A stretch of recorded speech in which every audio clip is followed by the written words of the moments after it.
This is how to fix the error code 360 on your Worcester Bosch boiler. If it's displaying an error code, it simply means there's something wrong with your boiler. With the Greenstar iSystem boiler, this problem is likely caused by installing the wrong heat control module, HCM. This is either because the HCM is loose in your boiler or the wrong control box has been installed. First, let's try resetting your boiler.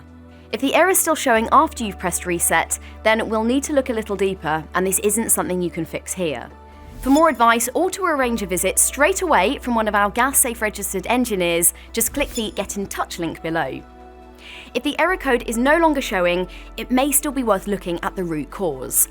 If you haven't had a service in the last 12 months, then we would advise booking a visit through the link below, as this may help to identify the original issue and avoid any further damage to your boiler.